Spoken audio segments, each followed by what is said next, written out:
حضرت عبداللہ ابن مسعود سے نبی ایک وسلم کا یہ ارشاد نقل ہوا ہے، ان المرأۃ عورۃ، عورت چھپا کر رکھنے کی چیز ہے، ان المرأۃ عورۃ فاذا خرجت، جب وہ گھر سے نکلتی ہے، استشرفت شیطان، اب شیطان جو ہے اس کو تاک میں رکھتا ہے، واقرب ما تکون فی روحۃ ربها وہی فی قعر بیتها، وہ اپنے رب کی رحمت سے قریب ترین ہوتی ہے جبکہ اپنے گھر کے بھی کسی اندرونی حصے، اسی لیے فرمایا مردوں کے لیے مسجد میں نماز افضل 28 گنا، اور عورت کے لیے گھر کی نماز مسجد سے افضل، گھر کے صحن کی مسجد سے افضل، دالان کی صحن سے افضل، کمرے میں اس سے افضل، اور کمرے کی کو بغلی کوٹھڑی ہے تو اس میں سب سے افضل۔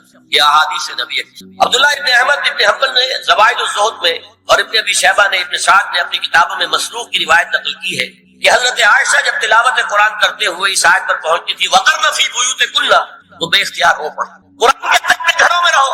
حضرت عائشہ نے شہادت عثمان کے بعد باہر نکل کر لشکر کی قیادت، پھر ساری عمر افسوس کی پہلے حافظ ابو بکر بزار حضرت انس سے روایت کرتے ہیں کہ عورتوں نے حضور سے عرض کیا کہ ساری فضیلت عمر لوٹ کے لے گئے، وہ جہاد کرتے ہیں، خدا کی راہ میں بڑے بڑے کام کرتے ہیں، ہم کیا عمل کریں کہ ہمیں بھی مجاہدین کے برابر اجر مل سکے؟ جواب میں آپ نے فرمایا من قعدت منکن فی بیتہا فإنها تدرک عمل المجاہدین، تم میں سے جو شخص اپنے گھر میں بیٹھی رہے گی وہ مجاہدین کا اجر حاصل کرے۔ یہ ایک ہوا کا رخ ہے، بتایا جا رہا ہے، یہ نظام ہے جس کو اس شکل میں دیا جا رہا ہے۔ اب آئیے سورہ نور کی طرف، یا ایھا الذین آمنوا لا تدخلوا بیوتا غیر بیوتکم حتی تستأنسوا وتسلموا علی اہلها ذالکم خیر لکم لعلکم تذکرون، اہل ایمان مت ہرگز مت داخل ہو اپنے گھروں کے علاوہ کسی اور گھر میں جب تک کہ تم ان کے ساتھ مانوس نہ ہو جاؤ، اذن نہ لے لو، ان پر سلام نہ کرو، یہی تمہارے لیے خیر بہتر ہے۔ اس کے بعد تفصیل آئی ہے، اس میں میں اس وقت نہیں جا رہا، اور جو لوگ اس پر عمل نہیں کرتے ان کے بارے میں قرآن مجید کیا کچھ حضور کیا کچھ فرما رہے ہیں یہ آپ سن لیا،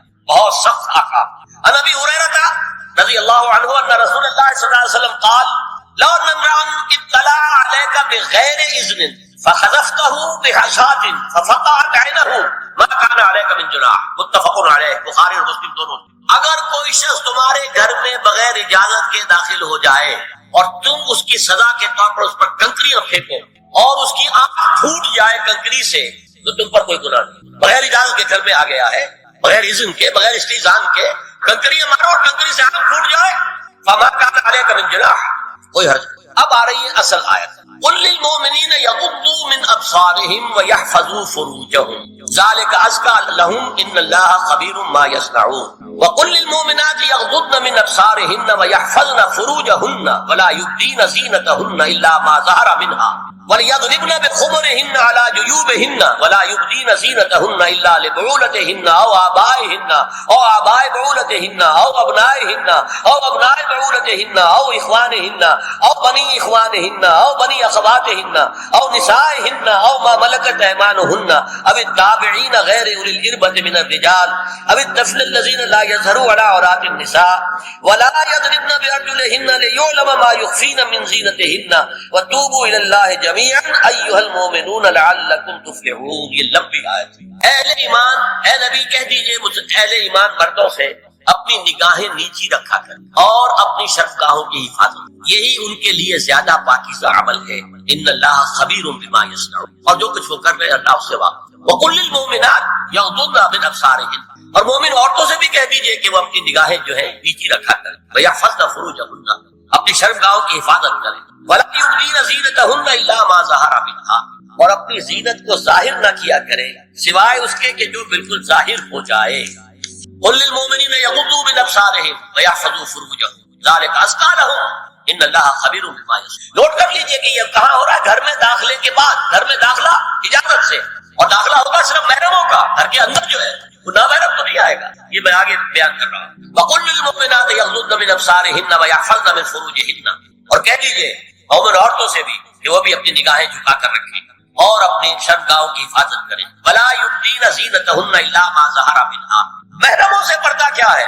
محرموں سے اس کا نام ستر ہے، عورت کا پورا جسم ستر ہے سوائے چہرے کی ٹکیا اور یہ ہاتھ اور یہ پاؤں، بس۔ کیا مطلب ہے؟ بھائی بھی نہیں دیکھ سکتا بہن کے جسم کا کوئی اور حصہ، باپ بھی نہیں دیکھ سکتا بیٹی کے جسم کا کوئی حصہ، یہ ستر ہے، ستر محرموں سے پردہ ہے۔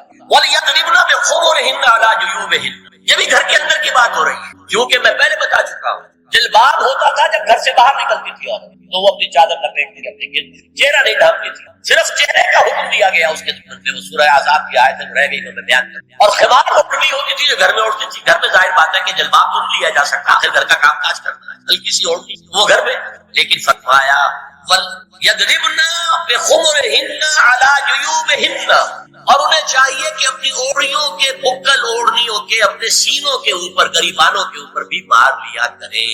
اب اس کے بعد فرمایا وَلَا يُبْدِينَ زِينَتَهُنَّ إِلَّا لِبُعُولَتِهِنَّ، اب یہاں یہ زینت کا لفظ آ رہا ہے چہرے کے، اور چہرے ہی میں کچھ سنگھار بھی ہو۔ اب ان کے لیے کہا گیا کہ چہرے کی زینت، تو چہرے کے اوپر اگر کوئی بناؤ سنگھار ہے، زیور ہے، تو اس کی زینت نہ ظاہر کریں، مگر اب یہ یہاں تفصیلی آئی ہے جو محرم ہے ان کی تفصیل، تو فرمایا جن کے سامنے ظاہر کر سکتی ہے الا لبعولتہن، سب سے بڑھ کر تو شوہر، او آبائہن، اور یہ آپ نے باپ، اچھا باپوں میں نوٹ کی دی، باپ حقیقی ہو، اخیافی ہو، اللتی ہو یا رضاعی ہو، یہ چاروں قسم کے باپ اس میں شامل۔ جس عورت نے دودھ پلایا تھا اس کا شوہر بھی باپ بن گیا۔ او آبائے بعولتہن، اپنے شوہروں کے باپ، یا ابنائہن، ان کے اپنے بیٹے، بیٹوں میں بھی آئیں گے چاروں، اللتی، اخیافی، عینی اور رضاعی، او ابنائے بعولتہن، اور اپنے شوہروں کے بیٹے، ہو سکتا ہے شوہروں کی اور بیویاں بھی ہو تو ان کے بیٹے بھی، جو ستیلے بیٹے ہیں وہ بھی محرم، ان سے کسی شکل میں کبھی شادی نہیں ہوتی۔ او اخوانہن، یا ان کے بھائی،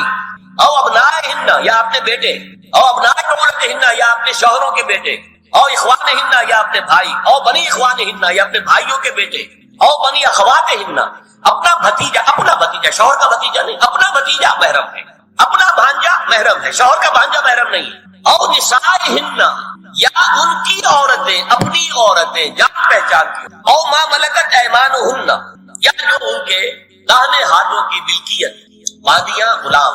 اس میں عرض کر چکا ہوں کہ اس میں کافی اختلافات ہیں، یہ بھی ہے کہ اس سے مراد صرف باندیاں ہیں، غلام مرد، یہ بھی ہے کہ مرد بھی، اور یہ بھی ہے کہ مرد جب تک کہ وہ باندی، لیکن میں اس بحث میں یہاں نہیں جانا چاہتا، یہ پھر فقہ کی بحث ہے۔ اب التابعین غیر اولی الارباح، کچھ ایسے لوگ بھی ہوتے ہیں، کوئی کسی کے گھر میں تو اندھا آدمی رہ رہا ہے، یا کوئی اور کسی وجہ سے کوئی مریض ہے، اسے آپ نے بنا کے رکھی ہے، انہیں عورتوں سے کچھ رکاوٹ نہیں۔ اب الطفل الذین لم یظہروا علی عورات النساء، یا وہ بچے کہ جن پر ابھی عورتوں کے پوشیدہ حالات واضح نہیں ہے، پتہ ہی نہیں ہے، ابھی انہیں جنس کا کوئی احساس ہی نہیں۔ یہ ہے فہرست جو دی گئی ہے کہ جن کے سامنے عورت کھلے چہرے کے ساتھ اور اپنی جو اضافی زینت بھی ہو، زیور وغیرہ یا کوئی بھی سرما وغیرہ ڈالا ہوا ہے یا کوئی سرخی کو لگائی ہے، اس کے ساتھ آ سکتی ہے، اور یہ وہ رشتے ہیں کہ جن سے کسی حالت میں بھی نکاح دی۔ آگے سنیے وَلَا يَضْرِبْنَ بِأَرْجُلِهِنَّ لِيُعْلَمَ مَا يُخْفِينَ مِنْ زِينَتِهِنَّ، اور چلتے ہوئے اپنے پاؤں زور سے نہ مارے کہ ان کی زینت ظاہر ہو۔ اگر کوئی پازیب پہنی ہوئی ہے، کیوں وغیرہ ہے، اب اگر پاؤں مار کر چلے گی تو خواہ ذہن جائے گا بیٹھے کو کہ تو خاتم۔ یہاں تک اس کے علاوہ یہ بھی ہے، تعطر کے بارے میں فرمایا ہے کہ اگر عطر لگا کر کوئی عورت گھر سے نکلی ہے، اذا استعارت المرأة فمرت على القوم ليجدوا ريحها فهي كذا وكذا قال قولا شديدا۔ اس ابو داؤد کی روایت حضور نے فرمایا جب کوئی عورت عطر لگا کر، خوشبو لگا کر نکلتی ہے کہ لوگ اس کی خوشبو سونگیں یا اس پر مطلع ہو جائیں تو ایسی ہے، بہت سخت الفاظ حضور نے استعمال کیے کہ جس کو راوی نے نقل کیا۔ عورت کے لیے خوشبو، عورت کی آواز کا پردہ ہے۔ اب دیکھیے کس حد تک نماز میں اس وقت عورتیں بھی شریک ہوتی، اگرچہ حضور نے فرمایا مردوں کی صف بہترین سب سے آگے والی ہے اور سب سے بری صف سب سے پیچھے ہے، کیونکہ اس کے پیچھے پھر عورتوں، اور عورتوں کے لیے سب سے اچھی صف سب سے پچھلی والی ہے اور سب سے بری سب سے آگے والی ہے۔ سب سے آگے والوں کے سامنے پھر مرد۔ تو اسی طریقے سے اگر غلطی کی ہے تو مرد جو ہے کہے گا سبحان اللہ، امام سے غلطی ہو گئی ہے، مرد کیا کہے گا؟ سبحان اللہ۔ عورت کیا کرے گی؟ اپنے ایک ہاتھ کے پشت پر اپنا ہاتھ مارے گی، اپنی آواز نہیں نکالنی، آواز کا پردہ، چھونے کا پردہ یہاں تک ہے کہ حضور نے کبھی کسی عورت سے ہاتھ نہیں ملایا، اور آپ جب بیٹھ بھی لیتے تھے تو بس زبانی الفاظ کہلوائے اور کہا ٹھیک ہے بیٹھ ہو گئی، یا ایک کپڑا پکڑا، اس کا ایک سرا اپنے ہاتھ میں دوسرا سرا ہاتھ، یا ایک کشت کے اندر پانی بھرا، اس میں ایک طرف اس نے انگلیاں ڈال لی اور ایک طرف، لیکن مسافت لا اسافر النساء۔ ایک دفعہ ہوا بھی کہ بعض خواتین نے جب بیٹھ کی ہے تو پھر انہوں نے ہاتھ آگے بڑھایا مسافر کے لیے، حضور نے فرمایا انی لا اسافر النساء، میں عورتوں سے مسافرہ نہیں کرتا۔ یا ایھا النبی قل لازواجک وبناتک ونساء المؤمنین یدنین علیہن من جلابیبہن ذلک ادنی ان یعرفن فلا یؤذین وکان اللہ غفورا رحیما۔ اے نبی صلی اللہ علیہ وسلم کہہ دیجئے اپنی بیٹیوں سے اور اپنی بیویوں سے اور مسلمانوں کی خواتین سے۔ اب دیکھیے یہ سورہ احزاب ہی میں ہو رہا ہے، شروع میں یا نساء نبی سے بات کر، استیزان بھی صرف نبی کے گھر میں داخل نہ ہو اس کے بغیر، آگے چل کر سورہ احزاب ہی میں عام بھی کر دیا، قل لازواجک و بناتک ونساء المؤمنین، کہہ دیجئے اپنی بیویوں سے، اپنی بیٹیوں سے اور اہل ایمان کی خواتین سے، یدنین علیہن من جلابیبہن، کہ وہ اپنے چہروں کے اوپر اپنی جلباب کو لٹکا لیا کریں، چہرہ چھپ جائے۔ اب اس کی تفسیر میں چاہتا ہوں کہ آپ کو جو مختلف مفسرین نے کی ہے وہ آپ کے سامنے میں رکھوں۔ حضرت عبداللہ ابن عباس نے اس آیت کی جو وضاحت فرمائی ہے اسے حافظ ابن کثیر نے اپنی تفسیر میں اس طرح نقل کیا ہے، اللہ نے مسلمان عورتوں کو حکم دیا ہے کہ جب وہ کسی کام کے لیے گھروں سے نکلے تو اپنی چادروں کے پلو اوپر سے ڈال کر اپنا منہ چھپا لے اور صرف ایک آنکھ کھلی رکھے، دونوں آنکھیں بھی غلط ہیں۔ اور سن لیجیے ابن جریر اور ابن منذر کی روایت ہے کہ محمد بن سیرین یہ تابعی ہیں نے حضرت عبیدہ السلمانی یہ صحابی ہیں سے اس آیت کا مطلب پوچھا، انہوں نے جواب میں کچھ کہنے کی بجائے اپنی چادر کو اس طرح اوڑھا کہ پورا سر اور پیشانی اور پورا منہ ڈھانک کر صرف ایک آنکھ کھولی رکھی۔ اور سنیے ابو بکر بن عبداللہ ابن عربی نے یدنین علیہن من جلابیبہن کا مفہوم ان الفاظ میں بیان کیا ہے، تغطی بہ وجہہا حتی لا یظہر منہا الا عینہا الیسری، کہ عورت اپنی چادر کو پورے وجود پر ڈھانپ لے اور اس طرح چہرے کو بھی ڈھانپے کہ صرف بائیں آنکھ کھلی رہے۔ علامہ حمید الدین فراہی کو نظم قرآن کے فہم میں خصوصی مقام حاصل تھا، انہوں نے حجاب کے بارے میں اپنے ایک مکتوب میں ہاتھ اور چہرہ کھلا رکھنے کو جائز قرار دینے کے موقف کے بارے میں لکھا ہے کہ میری رائے میں نظم قرآن پر توجہ نہ کرنے سے یہ غلط فہمی پیدا ہوئی ہے۔ وہی بات کہ سورہ احزاب میں گھر سے باہر کا پردہ ہے اور سورہ نور میں گھر کے اندر کا پردہ ہے۔ بہرحال الحق احق بان یتبع، حق جو ہے وہ اس کا زیادہ حقدار ہے کہ اس کی پیروی کی جائے۔ میں اس مسئلے پر مطمئن ہوں اور میرے نزدیک اجنبی سے پورا پردہ کرنا واجب ہے، اور قرآن نے یہی حجاب واجب کیا ہے جو شرفاء میں مروج ہے، بلکہ اس سے بھی قدر زائد۔ مولانا فراہی کا یہ مکتوب ماہنامہ حیات نو بلیریا گنج انڈیا کے اکتوبر سن 92 کے شمارے میں شائع ہوا۔ یہ ہے علماء کی رائے۔ حضرت ام سلمہ اور حضرت میمونہ نبی صلی اللہ علیہ وسلم کے پاس بیٹھی تھی، اتنے میں حضرت ابن ام مکتوم آ گئے۔ نبی صلی اللہ علیہ وسلم نے ان دونوں سے فرمایا احتجبا منہ، ان سے پردہ کرو۔ ازواج نے عرض کیا یا رسول اللہ الیسا اعمی لا یبصرنا ولا یعرفنا، حضور کیا یہ اندھے نہیں ہے، یہ نہ ہمیں دیکھ رہے ہیں نہ ہمیں پہچانتے ہیں؟ فرمایا افعمغایان انتما، کیا تم دونوں بھی اندھی ہو؟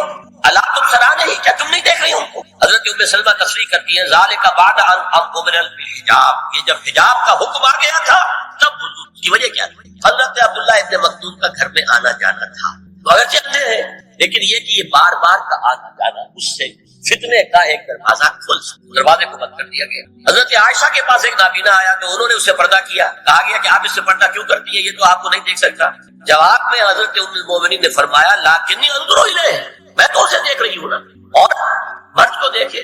البتہ یہ کہ عام حالات میں آپ بازار میں چل رہے ہیں، عورت جا رہی ہے، کوئی وقت باہر نکلنا پڑا ہے، تو اس حالت میں اگر وہ مرد کو دیکھتی ہے تو اس میں در حقیقت وہ فتنہ نہیں ہے کہ جو گھر میں آنے جانے والے۔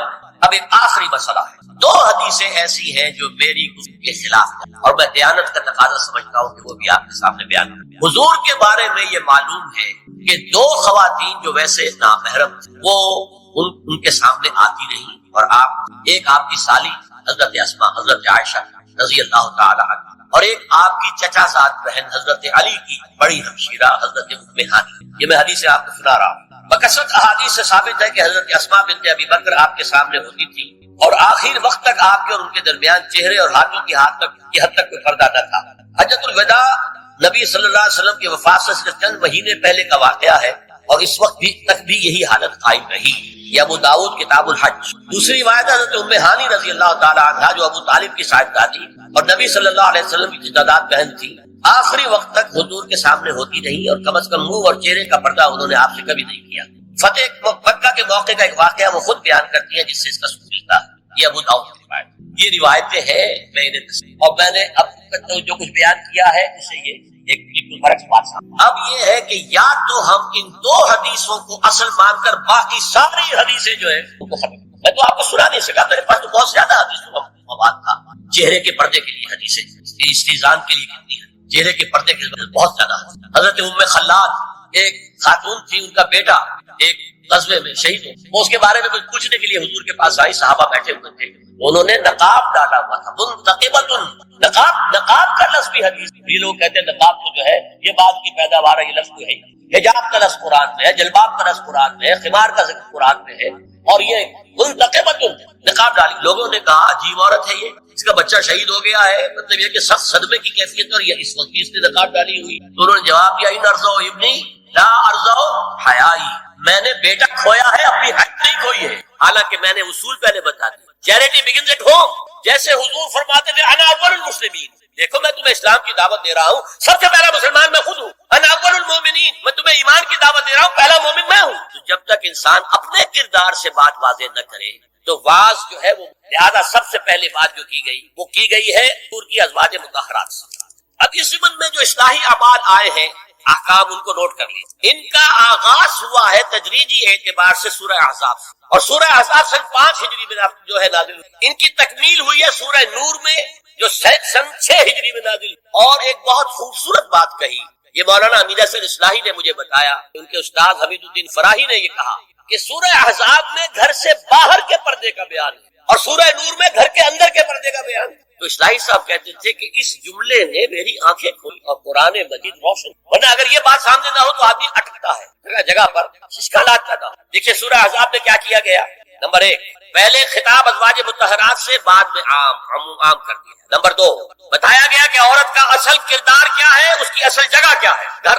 نمبر 3 استیزان کے حکم کا آغاز ہوا کہ گھروں میں اجازت لیے بغیر داخل نہ ہو، لیکن یہاں بھی صرف نبی کے گھر کی بات ہوئی ہے، عام نہیں۔ پھر محرموں کی ایک چھوٹی فہرست ہے جو سورہ احزاب میں آ گئی ہے، اور گھر سے باہر کے پردے کا حکم آ گیا، یہ سورہ احزاب۔ سورہ نور میں استیزان اب عام کر دیا، کسی بھی گھر میں داخل مت ہو جب تک اذن نہ لے، یہ دیکھیے تدریج، پہلے حضور کے گھروں میں داخل نہ ہو، اب کسی بھی گھر میں داخل نہیں ہو بغیر استیزان۔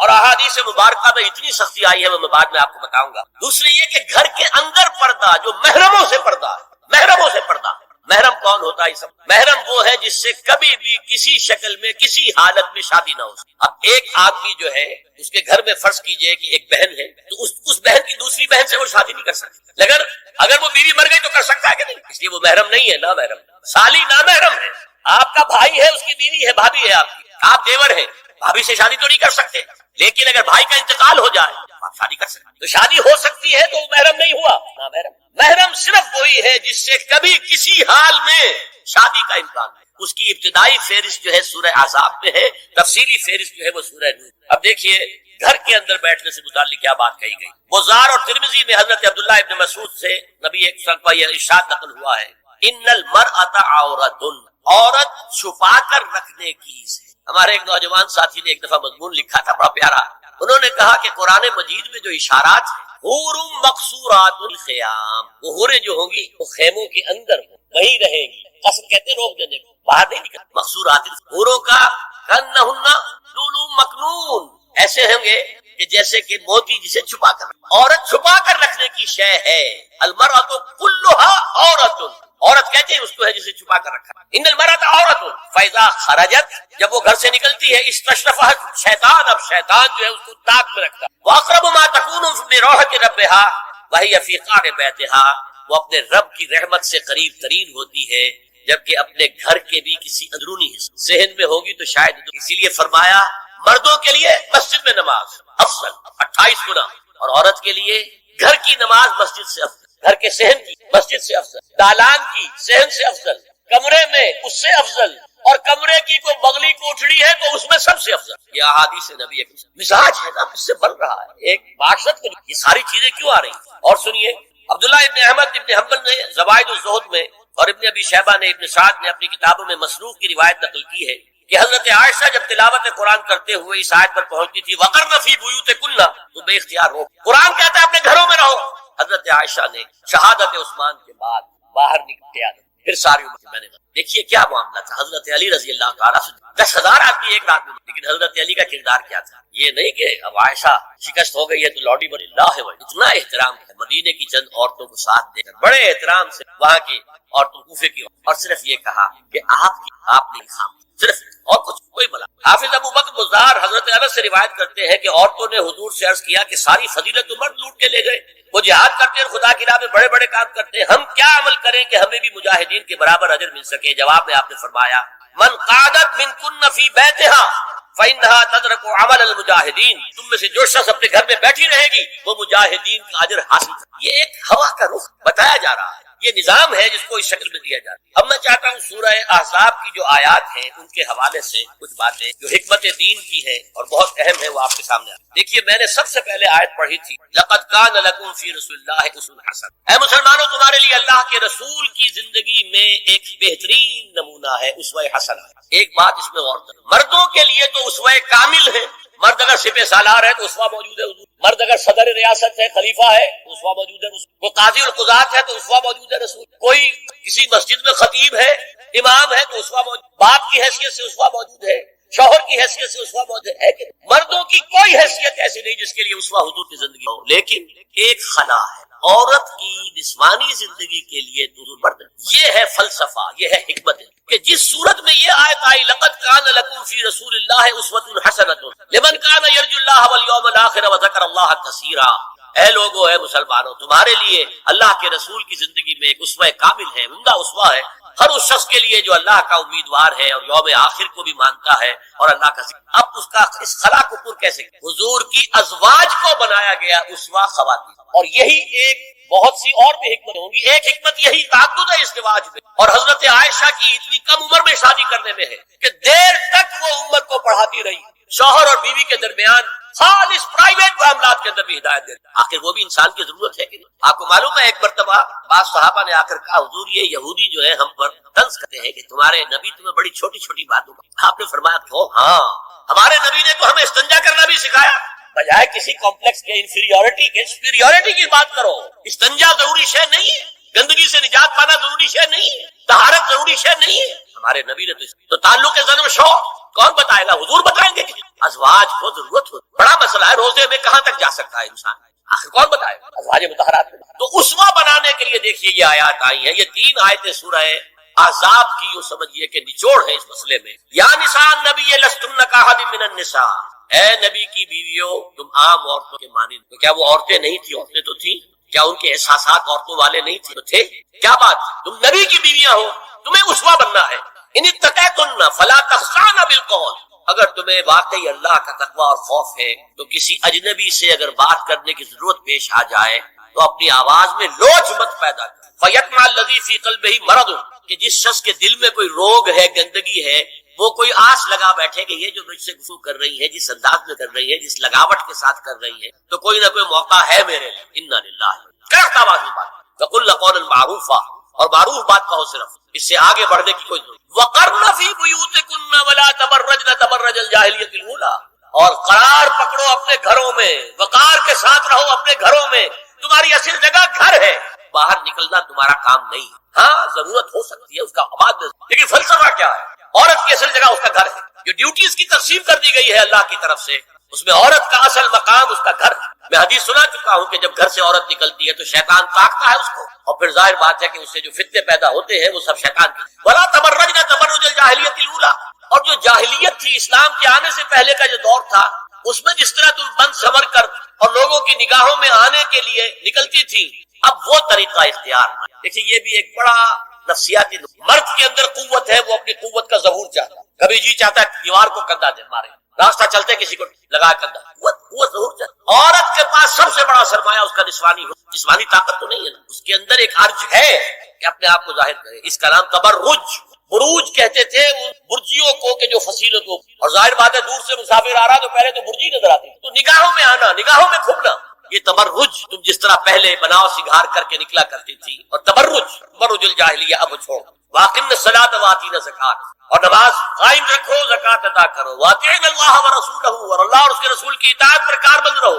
اب آئے الفاظ جو اہم ترین ہیں، انما یرید اللہ لیذھب عنکم الرجس اہل البیت ویطہرکم تطہیرا، اے نبی کے گھر والیو، اللہ یہ چاہتا ہے کہ تم سے ہر طرح کی برائی، ہر طرح کی ناپاکی کو، اور تمہیں پاک کر دے، پاک کرنا کر، خوب خوب خوب خوب، تطہیرا یطہرکم تطہیرا، کیوں؟ تمہیں نمونہ بننا ہے، تمہیں اسوہ بننا۔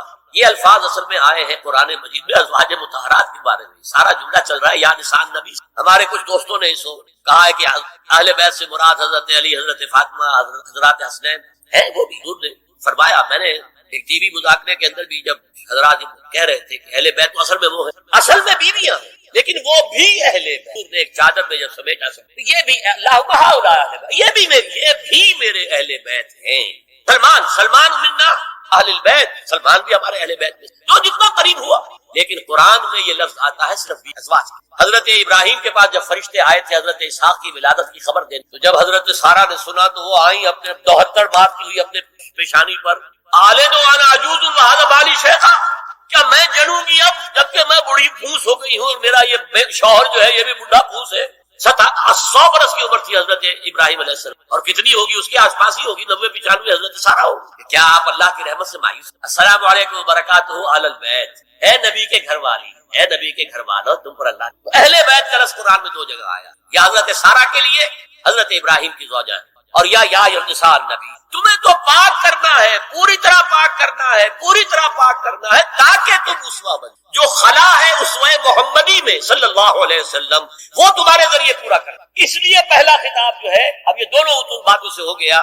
ایک تو چیریٹی بگنز ایٹ ہوم، جو بھی اصلاح کا عمل ہو گھر سے ہونا چاہیے، اور نمبر 2 یہ کہ ازواج مطہرات کو امت کی تمام خواتین کے لیے ہمیشہ کے لیے اسوہ بنانا. اسی طریقے سے استیزان کا معاملہ بھی آیا ہے، لیکن وہ بھی صرف نبی کے گھروں سے کہا رہا ہے. یا ایھا الذین آمنوا لا تدخلوا بیوت النبی حتی یؤذن لکم، اہل ایمان نبی کے گھروں میں داخل نہ ہوا کرو جب تک کہ اذن نہ دیا. یہ پرائیویسی ہر کی میں تفصیل سے بعد میں بات کر چکے. تفصیل اس کی آئی ہے سورہ نور. میں نے عرض کیا نا ان احکام کا آغاز ہوا جیسے شراب کی حرمت، آغاز سورہ بقرہ، پھر سورہ نساء، پھر سورہ مائدہ. اسی طرح اس کا اختتام جو ہوا ہے وہ سورہ نور میں. تو مت داخل ہوا کرو.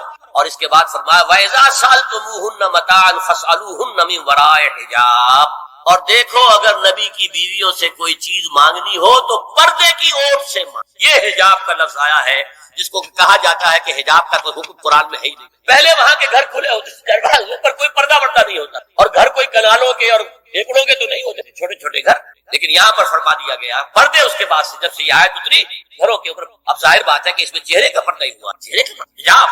اسی کو حضرت عائشہ نے آیت الحجاب قرار دی. اور پھر دیکھیے جو ریئلزم میں نے کہا تھا کہ اللہ نے بھی فرمایا کہ سب سے زیادہ محبت انسان میں عورت کی. حب زین للناس حب الشہوات من النساء، اور پھر اس کے بعد حضور نے فرمایا حبب الیہ النساء والطین. یہاں بھی فرمایا گیا ذالکم اطہر لقلوبکم وقلوبہن، یہ زیادہ پاکیزہ بات ہوگی تمہارے دلوں کے لیے بھی اور ان کے دلوں کے. اگر نبی کی بیوی بے حجاب تمہارے سامنے آ جائے گی تو وہ نبی کی بیوی ہے اور ازواج مطہرات ہونے کی حیثیت سے تمہاری ماں بھی ہے، لیکن ایک عورت بھی تو ہے. اور تم چاہے صحابی ہو کچھ بھی ہو، تم مرد بھی تو ہو. یہ مرد اور عورت کے درمیان جو کشش ہے یہاں بھی اس کا ساتھ. نبی کی بیویوں کو بھی یہ نہیں کہا کہ اس سے ماورا ہے، معصوم تو کوئی نہیں نبی کے علاوہ. وہ تو اللہ کہہ رہا ہے ہم تمہیں پاک کر دینا چاہتے ہیں، پوری طرح پاک کر دینا چاہتے ہیں تاکہ تم تمام خواتین امت کے لیے اسوہ بن جاؤ. فرمایا یہ جو پردے کی اوٹ سے کوئی شے لینا دینا ہے، اس سے یہ تمہارے دلوں کے لیے بھی زیادہ پاکیزہ بات ہے، ان کے دلوں کے لیے. یہ ہے اللہ تعالیٰ کا حکم سورہ احزاب میں. اس کے بعد اسی سورہ احزاب میں اس سے جو مستثنا ہے گھروں میں اذن لیے بغیر بھی داخل، جن کے سامنے ازواج مطہرات اپنے کھلے چہرے کے ساتھ آ سکتی تھی، ان کی ایک فہرست دی گئی. یہ مختصر فہرست ہے.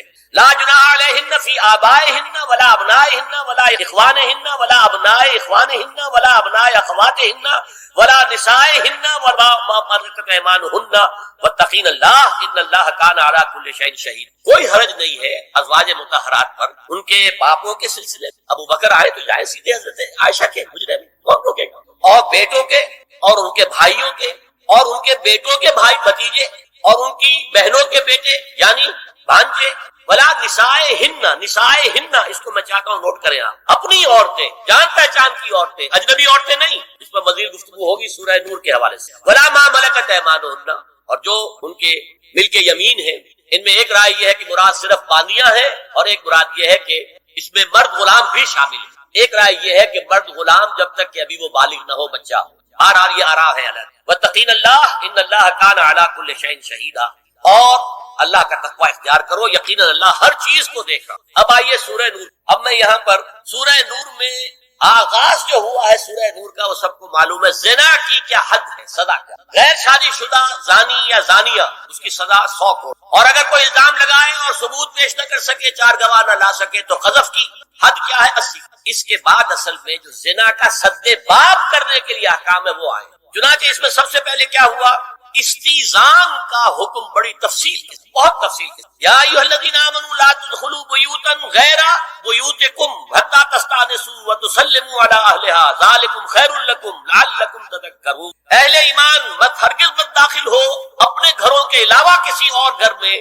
جب تک کہ تم ان کے ساتھ مانوس نہ ہو جاؤ، اذن نہ لے لو، ان پر سلام نہ کرو، یہی تمہارے لیے خیر ہے. اس کے بعد تفصیل آئی ہے، اس میں اس وقت نہیں جا رہا. اور جو لوگ اس پر عمل نہیں کرتے ان کے بارے میں قرآن مجید کیا کچھ فرما رہے ہیں یا بہت سخت احکام.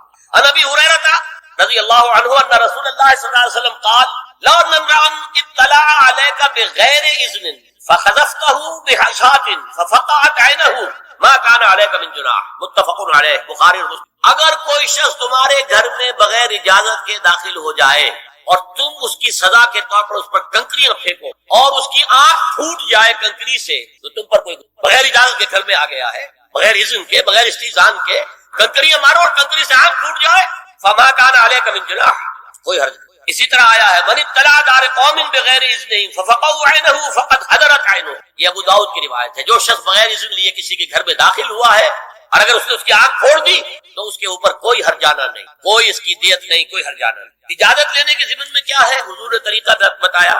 3 مرتبہ پکارنے کی حد مقرر کر دی اور فرمایا اگر تیسری مرتبہ پکارنے پر بھی جواب نہ آئے تو واپس. قرآن میں بھی ہے اذا قیل لکم ارجعوا فارجعوا، اگر وہ کہتے چلے جاؤ، ملاقات نہیں ہو سکتی چلے جاؤ. ہاں اگر آپ ٹائم لے کر آئے ہیں تب بات دوسری ہے، پھر تو اس کو ملنا ہے. لیکن آپ ایسے ہی پہنچ گئے ہیں، پتہ نہیں وہ اپنی کس مصروفیت میں ہے، آپ کا حق نہیں ہے کہ وہ آپ کو ریسیو کرے اور آپ سے بات کرے. اذا قیل لکم ارجعوا فارجعوا. اور برا نہ مانو کہ میرا یہ معاملہ کیا، میں آیا تھا اور مجھے جو ہے مجھ سے ملاقات نہیں.